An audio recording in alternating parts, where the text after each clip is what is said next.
So I've had some interest in kind of the process of stabilizing wood, what it means, the tools are necessary for it.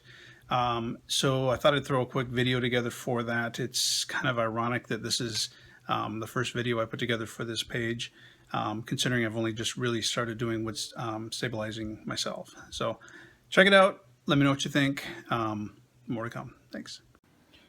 The reason for stabilizing wood is going to make it so it's safe. First of all, anything like this is all very punky. Most of this stuff, if you're running it on the lathe, could fly off and destroy the piece, possibly hurt somebody. Definitely worth spending a little extra time in stabilizing it. This is spalted maple, bottle topper blanks.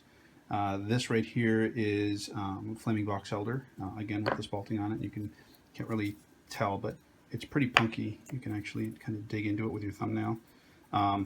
These are black cherry burl, and these are fairly stable. However, there's a lot of voids in here, a lot of stuff in here that I want to just make sure it stays in place, and also, you know, I like the finish that it gives.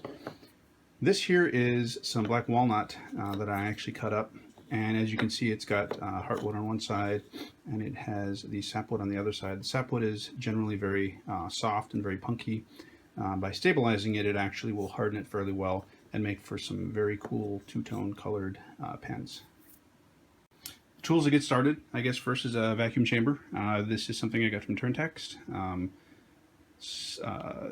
Connected to a vacuum pump. I actually got this on Craigslist for $100, probably a little more than we need for this, but you know, you can never have too much. And then what I end up using is the cactus juice, also from Turntext. This is stuff you can get online, get it in the gallons, get it in the ready to use, or something where you add the hardener to it. Something you want to make sure you have plenty of before you get started, so that you don't end up half soaking your parts and not have enough to actually finish the job. Another thing you want to make sure that you do is that your wood is plenty dry. We'll just kind of throw this on, and this is 2%. This is about 4%. This is 0%. 0%. It's a little harder to dig into. It's showing it's dry.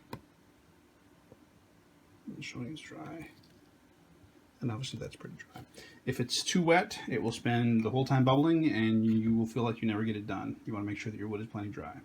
I just recently used this chamber, so it's actually got some residue of the cactus juice on it. Not something you want to touch, so I get nitrate gloves at Harbor Freight. They're about $3 for a box of, I don't know, like 100. So I don't mind throwing them away. But basically you want to place these into the chamber and do it in such a way that you can fill it up. I happen to have mostly bottle stoppers, so we're going to probably do these standing up. And one of the challenges you may have is that your pieces are a little bit too long. You can either cut them down or try to find angles that make it work. This stopper, basically it wedges into it. There's a bottom side and a top side, and you really do just put it in there, pull it up so that it will hold your pieces of wood down. Got a bad camera angle here, I apologize for that. Once it's in there, it's basically going to hold your pieces of wood, keep them from floating up, and allow the resin to actually cover the wood completely. So we're at about 3 hours into running this through the vacuum chamber. And as you can see, there's still quite a few bubbles rolling through there, so it's going to take quite a bit longer yet to finish this. So pretty simple now. We will put the top onto the chamber. It should sit there nice and neat. It's got a pressure gauge, it's got a relief valve, hooks in to the vacuum pump. It's going to get a little bit noisy here, but basically what we're going to do is when we turn on the vacuum pump, we're going to let it flow through the valve here. And we're going to very slowly close this, watching the bubbles come up from the chamber. What's going to happen is that you want to make sure that you allow bubbles to come up, but as it starts to foam, if you relieve the pressure, the foam will drop back down. You definitely don't want the foam to get up here to where it gets sucked into your vacuum pump. All right, again, it's going to get noisy here. vacuum pump actually gets primed. And now we will slowly close this valve. You can see as the pressure gauge starts to build, we're building pressure in the chamber. And as we slowly close it, you'll start to see the bubbles forming in the chamber itself. Now I'm slowly closing this, and as you can see the bubbles are increasing. And we're going to do it to the point where it starts to foam and then back it up.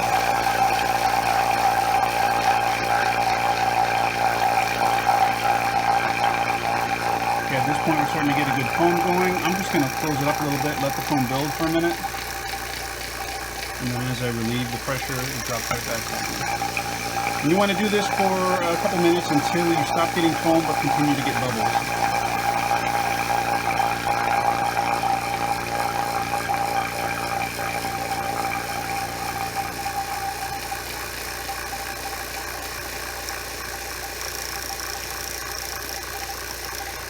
You really want to keep a close eye on this because just when you think you've got it, it's going to build a big head of foam on it.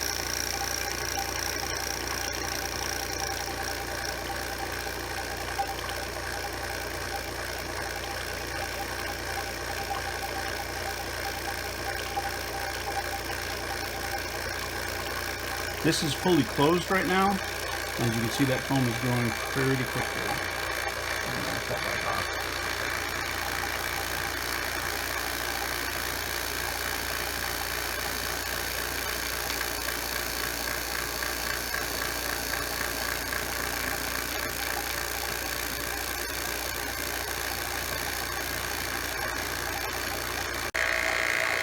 So I've been at this for about 5 or 6 minutes now, and for the most part the foam has stopped, but as you can see in there, it is bubbling like crazy. Unfortunately, this is some very dry and not very dense wood, and so it's going to spend a whole lot of time sucking air out of it and putting the resin into the wood.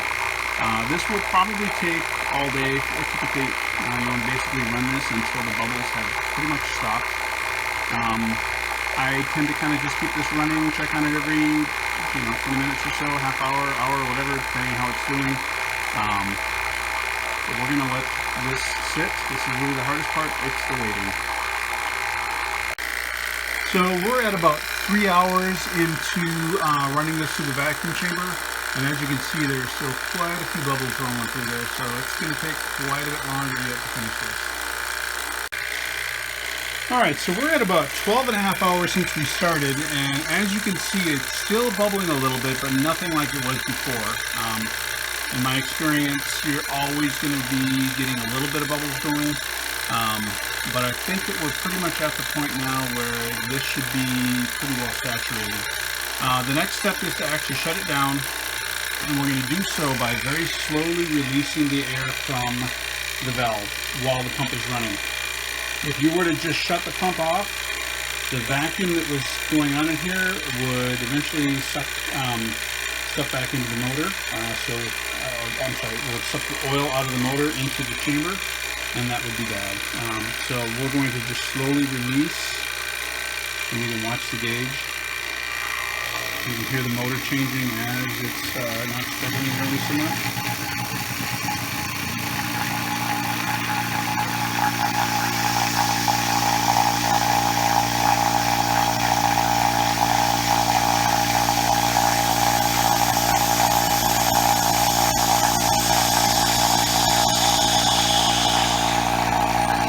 That's down to 0. Now we're just drawing through the valve, and we are safe to shut off the pump.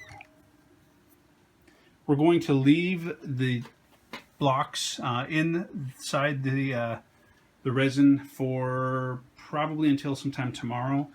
They say to leave it in there for about as long as you spent on the vacuum. After that point, we will go to the next step, which is going to be wrapping and baking. So in my haste to get these blanks out of the vacuum chamber and into the oven baking, I forgot to start the camera. So basically what I've done here is I have taken the blanks out of the vacuum chamber after soaking for a day. I wrapped them in tin foil, wrapped it around pretty tight, and and pop them in an oven. So the idea is to bring the core of the wood up to 200 degrees for at least, I believe it's 10 minutes per square inch. I run this thing at about 350, and if you look at my little thermometer in there, it varies. Right now it's at 300, but it'll go back down here shortly. This will be in here for a couple hours. Once it's done, I will take the blanks out, let them cool, and then I'll show you what it looks like. Okay, so those have been in there for about three and a half hours now. As you can see, you get a little bit of the resin that kind of drips out of the packaging. So it's important that you put this in a oven that is not going to serve food anytime soon. We're going to let that cool for about an hour, and then we'll take them out. So for cleanup, really just cleaning out the chamber, trying to make sure you get any residue off the sides of it. Generally hot water, a little bit of soap is fine. One of the main things is to make sure that this ring on your cap is actually well cleaned. You want to make sure that that seal is kept fairly clean so it doesn't start to rot on you. That's obviously what is going to create the seal on the top of your chamber. Pretty much that's it from a cleaning out perspective. Best to dry it off with a paper towel, make it kind of ready for your next use. All right, so this is cooled for about an hour. The parts are still a little bit warm. Obviously, they're going to be warm for a while if they actually got up to the 200 degrees inside temperature. Generally, I want to let these cool enough so that they're, easy to handle by touch. And these are in pretty good shape. I think I'm going to unwrap a couple of these. I'm going to need both hands to do that. I'll show you what I end up with. All right, so I started unwrapping this one, and as you can see, there's quite a bit of resin that actually leached out of it as it was being baked. It's pretty common, especially with some of these that end up actually soaking in quite a bit of resin to begin with. So the only downside to that is you're going to find that your blanks are no longer nice and square. So you just have to deal with that later. This one here, this is one of that piece of cherry. As you can see, it's a fairly dense piece of wood, and it didn't really soak in a lot of the resin, and it didn't have a lot of leach on it when it was done. But as you can kind of see, the kind of plastic type coat on the edge of it is just some of the residue that you get left over, stuff that didn't soak in. Okay, so here are the pieces after I've taken all the wrapping off of them. A couple things of note here. In some of these cases, it's a little bit difficult to get some of the tinfoil out of the resin. I think you can probably just leave little bits like that. That's fine. As you work them, you'll cut them out. Me personally, I like to make sure it's all clear. You can tell in some of these cherry pieces, it's such a dense piece of wood that it didn't really soak in a lot. So if you compare some of the kind of what you see here on the outside of the maple, obviously there's quite a bit of resin in there. In these, not so much. Anything that wasn't soaked in was leached off and pretty much fell away into the pan. Something I'm very interested in for anyone who has worked with flaming box elder before, you'll know that the pretty red that is kind of prevalent in the wood. After some time, when it's exposed to sunlight or regular light, it tends to fade. And I'm wondering if by stabilizing this and actually casing it in resin, if that will hold longer than before. As you remember, I pulled the walnut pen blank out because it wouldn't fit in the chamber. Here's a couple that I happen to have that were already stabilized, and I just thought I'd show kind of what they end up looking like. Very similar to the others. The next thing is just cleaning out the oven. I can really try to get any of this excess out of the pan. A lot of it will just kind of chip away. You just toss that out. Again, this is normal. So here are a few pieces that I've made out of some of the stabilized wood. This is some of the maple, the spalted maple that I've done. It's very dense. It feels very solid. It's got a really nice sheen to it. I like that it's not terribly shiny unless you really want it to. Here's another one. It's a little bit less, a little bit shinier. I actually ran a car wax on this to get a little bit of the sheen off of it. And then this is a bullet pen, or a silverware bullet pen. where you can see it's got the combination of the heartwood and the sapwood in it. And here's just kind of a piece of walnut to see kind of what the difference is. You've got your pretty solid, pretty thick heartwood, and then you've got your real soft and punky sapwood on there. By stabilizing it, you end up with this pretty solid piece of wood that you can do quite a few things with it. This has been completed with a BLO CA finish and buffed with a car wax. And that's it. Again, my first video, I do apologize for the quality of the equipment I used in filming this. I will try to leave some comments in the description below with some links to some great resources for finding places to buy equipment for stabilizing, a few other techniques.